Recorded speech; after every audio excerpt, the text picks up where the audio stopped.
Hello guys, welcome back again to the brand new video of traders. तो guys, आज के इस video में हम लोग बात करने वाले ऑप्शंस के ऊपर कि ऑप्शंस में कैसे पैसा बनता है एंड ऑप्शन का फैक्ट्स क्या है, जो भी सच है मार्केट। वीडियो में बात करने वाले, तो वीडियो को एंड तक जरूर देखना एंड चैनल पे नहीं तो चैनल को जरूर से सब्सक्राइब कर दो, बेल नोटिफिकेशन को ऑल पे सेट कर दो। जब भी हम लोग ऑप्शंस के बारे में, तो हम लोगों को हमेशा रिक्वायरमेंट रहता है कैपिटल। तो आपको कैपिटल का रिक्वायरमेंट रहता है, तो कैपिटल आप बहुत मतलब एक रॉन्ग वे में देते हो, तो उसका एक मेथड होता है, तो उसके ऊपर हम लोग बात करते हैं। फर्स्ट ऑफ ऑल कैपिटल, जो नया ट्रेडर रहेगा वो लाता है 10,000, उसके ऊपर वो रिटर्न एक्सपेक्ट करेगा कि मुझे 10,000 रुपये मंथली, मेरे को मिनिमम 5,000 to 10,000 रुपीज़ चाहिए। अगर इसमें आप खुद सोचो, अगर सेम वे में अगर कोई एक बड़ा एक्सपीरियंस ट्रेडर रहेगा, उसके पास समझो 1,000 करोड़ है, तो ऐसा थोड़ी ना सोचेगा मेरे को 1 मंथ में मेरे को 500 करोड़ मेरे को चाहिए। उसमें देखो ना, रिस्क कैपेसिटी कितना बढ़ जाता है, कितना मतलब उसका कैपिटल जाने का एक प्रॉपर जो प्रोबेबिलिटी रहता है वो कितना बढ़ जाएगा उसके उसके हिसाब से। वो कोई सोचता नहीं है। वो क्या करता है, जस्ट एक स्मॉल ट्रेडर आता है, अपना ट्रेड एग्जीक्यूट कर देता है एंड अपना कैपिटल ब्लो करके शांत बैठ जाता है। तो अगर आपको मार्केट में सस्टेन करना है, तो आपको एक अच्छा खासा कैपिटल लगता है, राइट। मैं ऐसा नहीं बोलूँगा कि अभी आप जाओ एंड बड़ा कैपिटल लेके ट्रेड कर दो, बट कैपिटल एक सफिशेंट लगता है जिससे कि आप मार्केट में रुक सकते हो, ठहर सकते हो। मार्केट आपको क्विकली आउट नहीं कर सकता, ऐसा आपको कैपिटल लगता है मार्केट में ट्रेड करने को। और ये फैक्ट है अगर आपको ऑप्शंस करना है तो। बिकॉज ऑप्शंस में क्यों आपको फैक्ट है, बिकॉज ऑप्शन में आपको पता होगा, आपको निफ्टी बैंक निफ्टी लेना है तो उसका फिक्स लॉट क्वांटिटी रहता है। आपको एक फिक्स क्वांटिटी आपको उठाना पड़ता है। आप ऐसे नहीं कर सकते कि मुझे एक ही इक्विटी में जैसे करते हैं, एक मेरे को चाहिए तो एक क्वांटिटी लिया मैंने, 2 क्वांटिटी लिया, मेरे को 10 क्वांटिटी चाहिए 10 क्वांटिटी लिया। ऐसा नहीं, यहाँ पे आपको फिक्स क्वांटिटी रहता है, सब कुछ आपको फिक्स लेना पड़ता है। अगर आपको छोटा कैपिटल रहेगा ना, तो इसमें क्या रहता है, देखो मैं बताता हूँ आपको कैलकुलेशन। आपका ब्रोकरेज रहता है ना, वो ब्रोकरेज आपका पहले आ जाता है, जो कि रहता है 20 करके 40, एंड अदर चार्जेस में आपका आ जाता है और 10 to 15 रुपीज़, मतलब 55 to 60 रुपीज़ आपका सिर्फ वन ट्रेड का आपका चार्जेस बन जाता है। उसके बाद में आपका जो भी पीएनएल रहेगा उसके ऊपर डिपेंड करता है। अगर आपका समझो निफ्टी में आप 10 पॉइंट्स का भी एसएल ले लेते हो, तो भी निफ्टी में 10 पॉइंट का एसएल मतलब अराउंड 500 रुपीज़ आपका जाता है। तो आप खुद ही सोचो कि अगर आपके पास ट्रेडिंग कैपिटल है 10,000 रुपीज़, 10,000 का 1% आप कैलकुलेट करोगे, तो आपको 100 रुपीज़ का आपको मिल सकता है दिन में। तो 100 रुपीज़ आप खुद तो सोचो, 100 रुपीज़ मतलब आप 2 ट्रेड लिए तो वो 1% आपका उधर ही ख़त्म हो रहा है। तो फिर आप किस बात में आप ये कर सकते हो, मतलब ट्रेड कर सकते हो। अगर आपका 500 रुपीज़ कम जो एक लॉस जाता है आपका उसमें, एंड आपने 500 रुपीज़ का लॉस लिया, तो आप खुद बोलो कि आप डिसिप्लिन के साथ में वो लॉस एक्सेप्ट करके बंद कर देते हो ट्रेड को। आप उसके ऊपर ओवर ट्रेड करते हो, उसके ऊपर ट्रेड करते करते करते वो लॉस को और भी बड़ा बना देते हो स्टार्टिंग में। तो इसमें क्या होता है, 500 का आप खुद बोलो लॉस आप लोगे, तो आप ट्रेड ही नहीं कर सकते ना, आप लॉस, फिर आपका लॉस ही हो सकता है मार्केट में।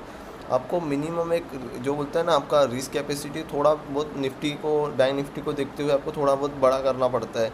तो इसके लिए आपका कैपिटल बड़ा होना भी इंपॉर्टेंट रहता है, क्योंकि अगर आपका कैपिटल बड़ा रहेगा तो आप खुद अपने आप रिस्क मैनेज कर सकते हो, आप मार्केट में बहुत दिन सस्टेन कर सकते हो, आप प्रॉपर ट्रेडर बन सकते हो उसमें। बट इसके अलावा अगर आप छोटा कैपिटल है, मेरे को सिर्फ ऑप्शन बाइंग करना है, मैं 10,000 से इसको लाख रुपया लेके जाना है, 10,000 के लाख रुपया, आप 10,000 को 10 बार लो कर दोगे, जीरो कर दोगे, बट वो लाख रुपया जाएगा नहीं। अगर एक आध कोई एक बंदा रहेगा जिसका बहुत लक एकदम नेक्स्ट लेवल है, तो वो कर सकता है, उसको 10,000 से 1 लाख रुपीज़ उसका लक चलेगा वैसे तो। बट मोस्ट प्रोबेबली केसेस में ऐसे ही रहता है कि आपको कैपिटल बड़ा रखना पड़ता है, क्योंकि मार्केट में आपको सस्टेन करना पड़ता है। अगर कोई बड़ा से बड़ा ट्रेडर को भी आप देखोगे ना, तो आप खुद जाके उसको देखो कि वो खुद ना, भले उसको एक्सपीरियंस है, भले वो उतना बड़ा ट्रेडर है, बट वो कभी लो कैपिटल लेके नहीं आएगा मार्केट में। उसको मालूम है अगर लो कैपिटल लेके आऊँगा तो मेरे को मार्केट 10 बार, मैं 20-20 हज़ार लेके आऊँगा, मुझे मार्केट 10 बार मुझे एग्जिट कराएगा मार्केट में, उसका पैसा मेरा बन नहीं सकता मार्केट में। बट इसके अलावा मैं अगर एक अच्छा खासा सफिशिएंट कैपिटल लेके आऊँगा जिससे मार्केट में मैं सस्टेन हो सकता हूँ, तो मार्केट में ऑब्वियसली मेरे को अपॉर्चुनिटी ग्रैब करने को मिलेगा। और जितना अपॉर्चुनिटी ग्रैब करूँगा उतना मेरे को माइंड फ्री रह के मैं ट्रेड कर सकता हूँ। मेरा का कैपिटल है तो 1 लाख में मेरे को समझो 1,000 रुपीज़ भी चला जाता है, तो मेरे पास 99,000 रुपीज़ है to recover that 1,000 rupees, right. तो ये एक जो साइकोलॉजी रहता है ना, आपका साइकोलॉजी मार्केट में पैसा बनाने के लिए बहुत ज़्यादा हेल्पफुल रहता है। तो इसके ऊपर एक छोटा ट्रेडर लॉ देखता नहीं है, उसके ऊपर लुकआउट नहीं देखता, एंड जस्ट वो सिर्फ आता है कैपिटल को सिर्फ ट्रेड करने को आता है, सिर्फ ट्रेड करने को आता है। बट अगर आपको रियल में कैपिटल ग्रो करना है तो आपको एक सफिशिएंट कैपिटल लगता है। बट अगर आपको मार्केट का कुछ मालूम नहीं है, तो आपको फर्स्ट ऑफ ऑल मार्केट को कुछ टाइम देना है एंड सीखना है। आपको सीखना ही पड़ेगा। विदाउट आप लर्निंग आप आओगे मार्केट में, तो ऑब्वियसली आपका जितना भी बड़ा कैपिटल लेके आओ मार्केट के लिए कोई बड़ी बात नहीं है, आपका कैपिटल एक चुटकियों में साफ़ कर देगा मार्केट, कुछ इतनी बड़ी बात नहीं है। बट अगर आप सीख के आओगे, आप 5-10 हज़ार में प्रैक्टिस करोगे ट्रेड का, अगर प्रैक्टिस करना है तो ठीक है 5-10 हज़ार रुपये आपका, जिसमें आप प्रैक्टिस करोगे आपका ब्रोकरेज ही ज़्यादा लगेगा, बट आप एक सीख सकते हो मार्केट में 1 लॉट ट्रेड करके कि हाँ भाई मार्केट का मतलब ऑप्शंस चलता कैसा है, क्या चीज़ रहती है, उसके ऊपर सीखने के लिए आपको सफिशेंट है 5,000 to 10,000 रुपीज़।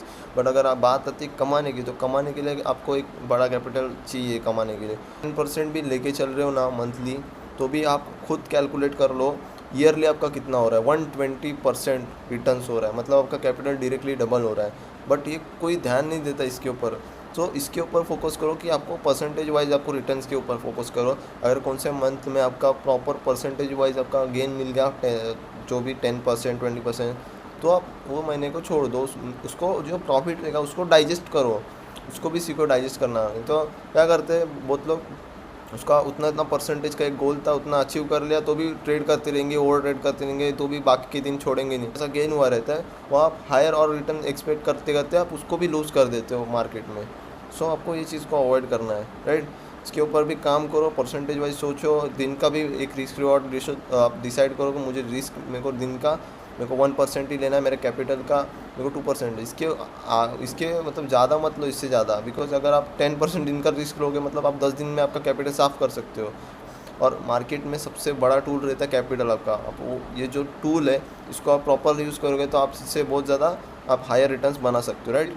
स्ट्रैटेजी में मास्टरी करो, टेस्ट करो, फ्रंट टेस्ट करो, फॉरवर्ड टेस्ट करो, एंड उसको ऐसे मत जाने दो, उसके ऊपर भी काम करो, उसको फाइंड आउट करो कि जहाँ पे समझो मेरे को इधर समझो एक इन्वर्टेड हैमर टाइप कैंडल है, आप देख सकते हो, तो मुझे समझो बाय चांस मेरा ये सेटअप है, मेरे को यहाँ से एंट्री दे रहा है, तो मेरे को एंट्री यहाँ से है, मेरा एसएल यहाँ से, तो मेरे को ये क्या हो गया, तो ये एक फॉल्स एंट्री है मेरे लिए, मेरा यहाँ पे एसएल जाने वाला है, बट यहाँ पे कुछ ना कुछ और एक मूविंग एवरेज कुछ ना कुछ डाल दो, एक एडिशनल कर दो, एंड उसमें कुछ तो ऐड करके ऐसा कर दो कि मुझे यहाँ पे कंफर्म एंट्री मिल जाए, कि जिससे कि मेरा एसएल ना जाए, मुझे कंफर्म एंट्री का प्रोबेबिलिटीज़ ज़्यादा मिले, जिससे आपका एसएल्स कम जाएंगे, आपको टारगेट ज़्यादा हिट होंगे, राइट। इसके ऊपर काम करोगे तो 100% आपका रिजल्ट्स मिल सकते हैं। इसके बाद में थर्ड हम लोग का फैक्टर आता है, वो रहता है कि मैनेजमेंट। आपको मैनेज कैसे करते हो पूरा ट्रेड को, पूरा ट्रेडिंग जर्नी को। बहुत लोग इसको मतलब आपको ये कोई समझाने को आने वाला नहीं है, बिकॉज ट्रेडिंग एक ऐसा करियर है जिसमें आप क्या करोगे, आपके पास खुद का एक लैपटॉप रहेगा, खुद का एक कंप्यूटर रहेगा, उसमें क्या करोगे, आपका खुद का एक ट्रेडिंग अकाउंट ओपन करोगे, कैपिटल डालोगे, आप खुद ही ट्रेड करने वाले हो। उसमें कोई आपको बताने नहीं वाला कि क्या करना है क्या नहीं करना है, भाई अभी मार्केट का सिनेरियो ये चल रहा है वो चल रहा है, कोई आपको गाइड नहीं करता, आपको खुद को सब करना पड़ता है। तो इसमें इस चीज़ का भी ध्यान रखो कि आपको खुद को करना है मार्केट, तो कुछ ना कुछ रूल्स के साथ करो, कुछ ना कुछ रूल्स बनाओ। जैसे मैं बोला था 1%, उसके बाद में आपको जो स्ट्रैटेजी रहेगा उसका रिस्क रिवॉर्ड बहुत लोग फॉलो नहीं करते। कोई भी स्ट्रैटेजी रहेगा ना उसका रिस्क रिवॉर्ड रेशो फॉलो करो। लाइक समझो मेरा एंट्री यहाँ पे था, मैंने ऐसे यहाँ पे था, तो मुझे जो भी कुछ भी आपका डिसाइडेड जो रिस्क रिवॉर्ड रहेगा, मेरे को तो पसंद आता है 1:2, तो 1:2 के हिसाब से आप मार्किंग कर लो कि मुझे 1:2 रिस्क रिवॉर्ड है। अगर मेरा टारगेट मिल जाता है तो मुझे 1:2 मिल सकता है, या तो फिर मेरा एसएल जाएगा तो ठीक है, इट्स ओके, मैंने नेक्स्ट ट्रेड में मैं कवर कर दूंगा। बहुत सारे ट्रेडर ये करते हैं कि वो लोग सोचते नहीं है कि मेरे को क्या अपॉर्चुनिटी बन रही है, मुझे क्या ट्रेड्स मिल रहा है। जस्ट वो लोग ना एक ट्रेड मॉर्निंग में ये मॉर्निंग के जो मूव्स रहते हैं ना, अगर आप बिगिनर हो ना तो उस मूव्स को अवॉइड करो। जो मॉर्निंग से फर्स्ट कैंडल बनती है, जो मॉर्निंग्स के मूव्स रहते हैं ना, उसको फर्स्ट कैंडल को अवॉइड करो। बिगिनिंग में आपने अगर लॉस कर दिया तो आपको दिन भर में आपको एक साइकोलॉजी को डेंट पड़ जाता है कि मेरे को लॉस हो गया है, अभी लॉस को जस्ट रिकवर करना है। आपका माइंड आपको बार बार बोलेगा, एंड आप क्या करोगे, उसमें फंस जाओगे, आप ओवर ट्रेड करोगे, आपका कैपिटल को ब्लो आउट करोगे। एकदम स्ट्रिक्ट रहो कि सेटअप पे ही ट्रेड लूँगा, जब सेटअप बनेगा तब लूँगा, एंड लॉसेस को एक्सेप्ट करना सीख जाओ। समझो यहाँ पे अगर आपका ट्रेड बन रहा है तो आपको रेडी करना पड़ेगा आपका सेटअप पूरा, मतलब कि लाइक मेरे को यहाँ पे मेरा ट्रेड बन सकता है, मेरे को यहाँ पे एंट्री मिल सकता है, मेरे को एसएल यहाँ पे। तो आपका काम बनता है कि फाइंड आउट करना कि मेरे को कौन से स्ट्राइक प्राइस में काम करना है, मेरे को उस पर कितना मेरा एसएल रह सकता है, मेरे को कितना टारगेट दे सकती है, एंड उसमें मेरे को क्या रिस्क रिवॉर्ड मिल रहा है। अगर वो सफिशेंट है, मुझे लग रहा है कि हाँ चलो ठीक रिस्क रिवॉर्ड है, तो उसके ऊपर मेरे को काम करना है, देन आप रेडी रहो उसके साथ में। जैसे आपका सेटअप बनेगा वैसे आप पूरा रिसर्च करके प्लान को एग्जीक्यूट कर दो। ऐसा आप करोगे तो प्रॉपरली आपका एक वर्कआउट रहेगा। आपको अगर लॉस भी होता है तो आपको साइकोलॉजी को इतना डेंट नहीं पड़ेगा, आपको आप फ्रीली उसको डाइजेस्ट कर सकते हो। ये सब चीज़ों के ऊपर काम करो, अच्छे से देखो, समझो, एंड देन डेफिनेटली आपको यहाँ पे रिजल्ट्स मिल जाएंगे। ये बस इतना ही, मिलता हूँ एक नए एक्साइटिंग वीडियो में, तब तक के लिए बाय बाय गाइस। खत्म,